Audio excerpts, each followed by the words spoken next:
Hello everyone, it's Shane Kanto, your Wasteland reviewer, and I'm here to review the third and final season of His Dark Materials from HBO, and this is based off of Philip Pullman's third novel in the His Dark Materials saga, focusing on a young woman, Lyra, played by Daphne Keane, who is trying to stop the corrupt leaders of the authority. Or, just to put this out there, I think this was a very interesting adaptation of these books because I don't recall seeing The Golden Compass, the film that came out, but these books are written by an atheist and have very strong atheist ideas in terms of being very critical about religion, God, heaven, the afterlife, all of that. And this particular adaptation, this series, I feel like walks a very fine line between, it doesn't really pull away from the ideas, but it does keep it a decent enough arm length away where, like, I think it is possible to get through this series and not really think about how much this is tearing apart religion. But if you even think it a little bit, you'll realize this is very critical about religion. And I do think that this adaptation stays true to that, stays true to the books in that sense. And I think this final season really tackles that because you see a lot of different things. There's a big chunk here, because this season's 8 episodes, there's about 2 episodes focusing on going to the afterlife. Because Lyra and Will, her companion, played by Amir Wilson, want to get to the afterlife because Lyra wants to see her friend who she lost in the first season.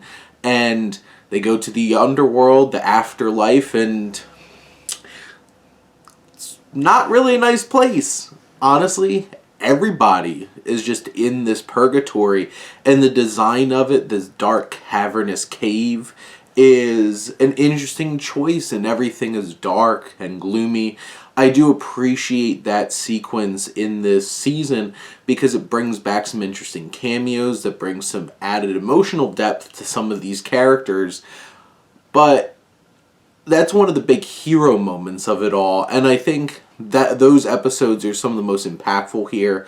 This leads up to a big confrontation, a big effects-driven, beautifully rendered confrontation between heaven, and we have heaven and the forces of Lord Azrael, James McAvoy's character, who disappears at the end of the first season, basically gone the whole entire second season, and comes back strong and at the forefront here waging war against heaven. And you have him and Mrs. Coulter, Ruth Wilson, who are Lyra's parents, having a tough dynamic with each other. And you're questioning, will they stick together for the good of their daughter? Will they be able to accomplish what they're trying to do? Because basically the idea here is that the authority, God, really is in control because a corrupt angel has taken over and basically has corrupted our idea and sense of life and the afterlife and all those kinds of things. And it's an interesting perspective to have, and I feel like it brings a middle ground in terms of, like, things aren't supposed to be bad, just bad entities have made bad decisions to cause those problems. I do think this series is some incredible fantasy world building. It has some beautiful effects. The music is absolutely fantastic. I love the theme to this show. It all comes together with this big blow-off, pretty satisfying ending, and you have a final episode that deals with a lot of the aftermath, the themes, the ideas coming together and really hammering home that thesis on what this story's really about. And it has its emotionally tragic moments, it has its hopeful moments, it has really strong performances across the board, and Wilson and McAvoy are strong veteran presence, where Keane and Wilson, specifically Amir Wilson, get a chance to really shine as the leads of this series. You have Simone Kirby's Mary, who's kind of thematically just popping in throughout this season, trying to... She's more representing ideas.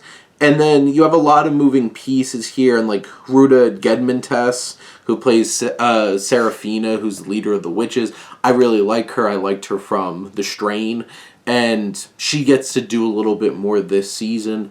I think this season feels like a big, satisfying payoff to this 3-season arc that we get with this story. And I think it's a really interesting and bold fantasy adventure that you don't really get to see a whole lot. And I don't think this series has been getting enough recognition compared to, you know, Game of Thrones gets it all, the Rings of Power got it all. I feel like this one has really flown under the radar for a big effects-driven HBO show. But I do think it is a strong adaptation that gives... Honestly, I think this has been getting better throughout this series, and I think this final season is one of the most impactful of this series, and I think it's a great just exclamation point to the end of this. Definitely recommend. Go check it out. It's all on HBO Max. But those are my thoughts on Season 3, the final season of His Dark Materials. Let me know what you think, and let's talk some TV. But thank you as always for tuning in and supporting your Wasteland reviewer.